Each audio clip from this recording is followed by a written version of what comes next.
দোস্ত নমস্কার। আপনারা কেমন আছেন? পশ্চিমবঙ্গে যে এসআইআর চলছে সেই বিষয়ে দুটো কথা বলবো। আজকে আমরা স্বামী স্ত্রী সবাই মিলে 3 বছর হয়ে গেল বিহারে আছি। এখন হঠাৎ করে ডাক পড়েছে কি আগামী 28 তারিখে আসতে হবে, এসআইআর জন্য ফর্ম ফিল আপ করে নতুন করে একটা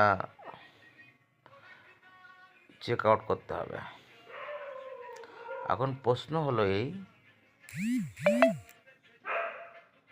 আমরা 7 ভাই, 7 ভাইয়ের মধ্যে 5 ভাইয়ের হয়ে গেছে, আর 2002-এ আমাদের ভোটের তালিকায় নাম ছিল না, কারণ আমার বয়সই তখন ছিল না,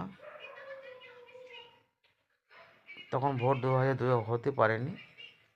কিন্তু আমার বাবা মায়ের দাদাদের ভোট, সবার ভোট ছিল।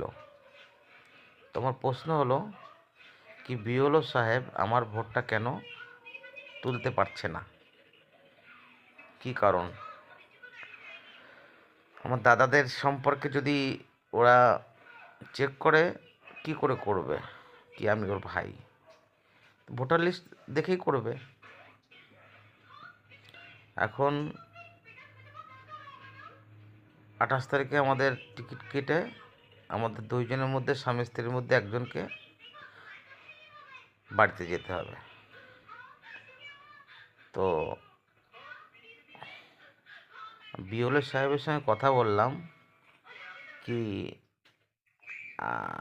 আমার কি নিজের দাদা বৌদি যারা বাড়িতে আছে তারা দায়িত্ব নিয়ে কি ডকুমেন্টগুলো জমা করতে পারবে না?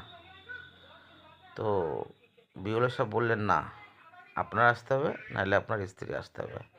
আর দাদা বৌদি প্রমাণ করতে গেলে অনেক ঝামেলা, সেই ঝামেলাগুলো করা যাবে না। আপনাদের স্বামী স্ত্রীর মধ্যে যে কোনো একজন এসে জমা করলে হয়ে যাবে।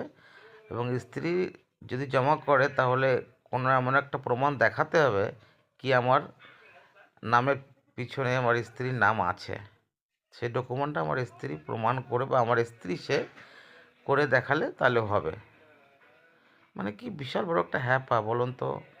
এখন হঠাৎ করে বাড়ি যাওয়া মানে 8-10 হাজার টাকা খরচা, কি একটা অসম্ভব কাজ না বলুন তো।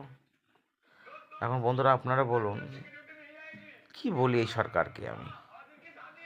গভর্নমেন্ট এইভাবে যদি সাধারণ মানুষকে পরেশান করে